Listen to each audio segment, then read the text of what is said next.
video on analysis and design of a complex beam. In this video, you will learn to analyze and design a beam having multiple supports and different types of load distributions on it. You will be designing a beam as shown. The beam has three spans of length: 3 meter, 2 meter and 3 meter consecutively. There is a point load of 5 kN at a distance of 1 meter from the end in the first span. The second span is subjected to uniformly varying load, having the value 0 at its left end and 4 kN per meter at its other end. The third span has a uniform load of 4 kN per meter throughout its length. The beam is having M25 grade concrete material with reinforcement of HYSD 415 as longitudinal bars and mile 250 as confinement bars. The beam section is of 400 mm by 300 mm, which means it is a rectangular section. In the SAP 2000 software, go to the File menu and select New Model. Select the base units, that is kilonewton meter Celsius, and then click on the beam template. Change the number of spans to 3. The span length is not equal in all the spans, so if you give a single value in the space for span length, an equal length of the given value will be assigned to all the spans. So you will be using custom grid spacing option. Select the Use Custom Grid Spacing and Locate Origin option and click on Edit Grid. This option allows you to manually set the grid spacings having unequal lengths. The position of the grid line is by default set as ordinates, which is the distance of each line from the origin. For a large number of lines, it gets a little complicated to measure the distance of each line from the origin and locate the origin itself.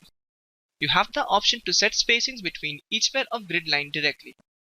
Select on the spacing option. In the table for x-directional grid spacing, enter the spacings between each two pair of supports of the beam, which are of 3 meter, 2 meter and 3 meter respectively. After typing each value, press enter to register the value. For 3 spans there are 4 grid lines, so always keep the last value as 0. Press OK and then OK again to complete the initial settings of the beam. The beam with 4 supports and 3 spans of the given length has been formed. The middle 2 supports are pin jointed in the problem statement, but here they are roller jointed by default. So select the 2 support points, go to the Assign menu, select Joints and click on Restraints. Click on the pin option under Fast Restraints and click on Apply.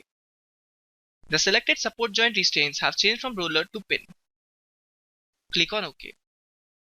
Now you will define the materials that the beam section is made of, which is M25 grade concrete with HYSD 415 grade longitudinal rebars and mile 250 as confinement or tie rebars. In the Define menu, click on Materials. Select Add New Materials, select Region as India, Material Type as Concrete, Standard as Indian, and then choose M25 from the drop-down list. Click on OK. The M25 grade concrete has been defined. Now again you will add the reinforcement bar material. Select Add New Materials again, change the material type to rebar and choose HYSD grade 450. Displays the corresponding bending moment diagram. Standard as Indian and then choose M25 from the drop-down list. Click on OK. The M25 grade concrete has been defined. Now again you will add the reinforcement bar material. Select Add New Materials again, change the material type to rebar and choose HYSD grade 415 from the list and click on OK. You will be now adding the rebar material for the tie bars, which is mile grade 250. So again click on Add New Material and change the rebar material grade to mile 250, then click on OK. The 3 materials that your beam section is made of has been defined. Once the materials are defined, you can now define the section of the beam with these materials.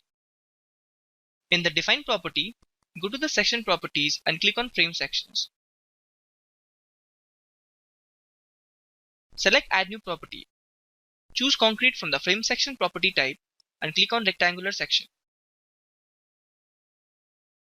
Enter the depth and width of the beam in meters, which will be of 0.4 meter and 0.3 meter respectively. Change the section name to some suitable name you can identify later.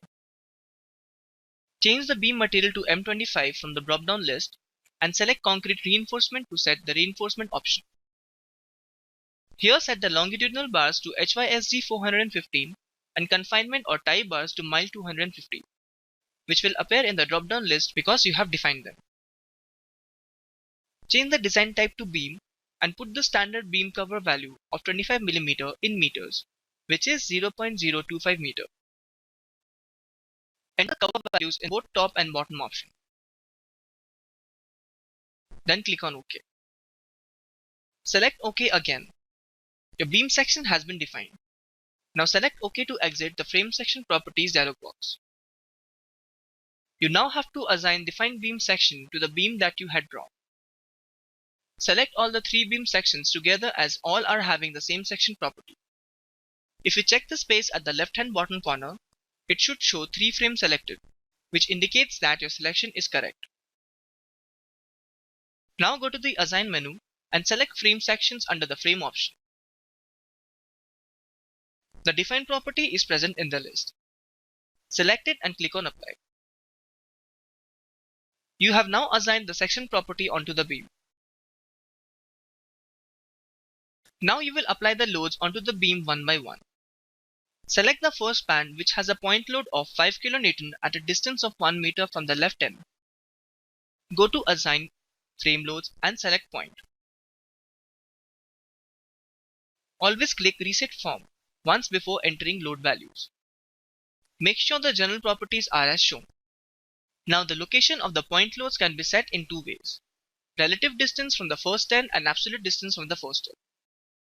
Relative distance of a point is the ratio of the distance to the total length of the beam, whereas absolute distance is the actual length of the distance from the first end. For simplicity, we are using the absolute distance option here. Select the absolute distance from end 1 option. At a distance of 1 meter, there is a point load of 5 kN. So enter the value 1 in absolute distance and 5 in loads. Similarly, you have to add other points loads at different location in other spaces. Click on Apply and then click on OK. The 5 kN load now appears on the beam. Now select the middle span, which has a uniformly varying load of 0 kN at one end to 4 kN at the other end. Go to Assign, Frame Loads and click on Distributed this time. Click on Reset Form to default values and then choose the absolute distance option. At 0 meter, that is at the start, give the value 0, and at 2 meter, that is the other end, give the value 4. Click on Apply and then click on OK. The uniformly varying load in the middle span has been applied. If you notice, the point load in the first span is now not visible. The load has not disappeared. It is just that only one type of loads, that is point or distributed, is displayed at a time by default. Now the tab reads frame distributed loads, so it is displaying the distributed loads.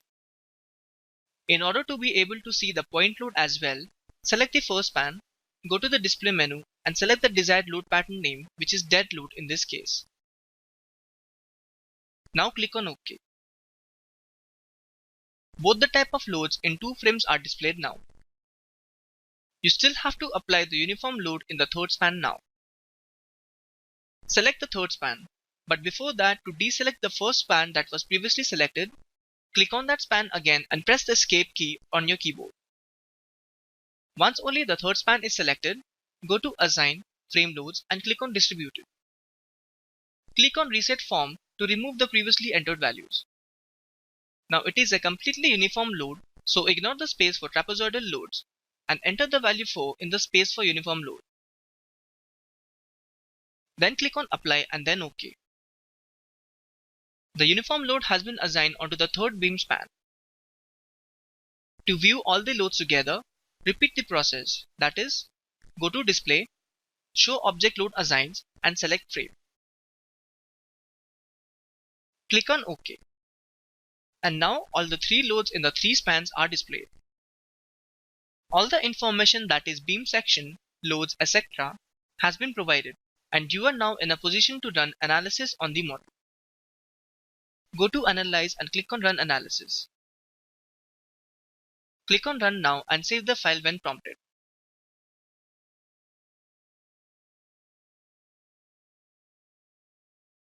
After the software completes running the analysis, it will display one of the analysis results.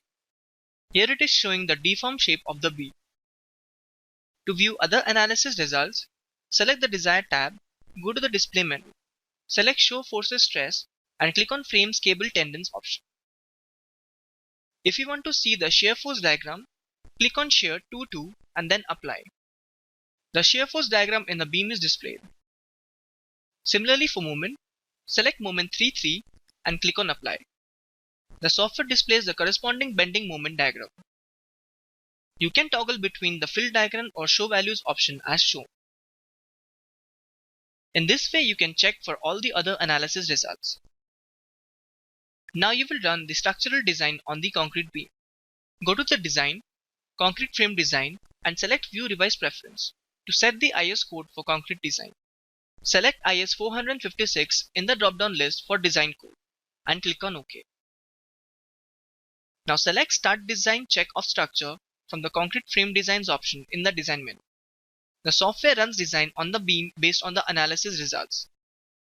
The values shown in the beam are longitudinal reinforcing area in the different areas of the beam at the top and bottom side.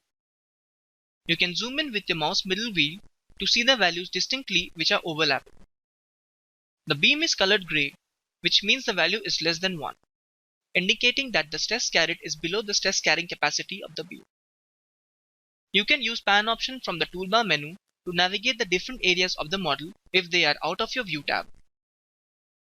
Zoom out using the mouse middle wheel to see the entire model within your tab.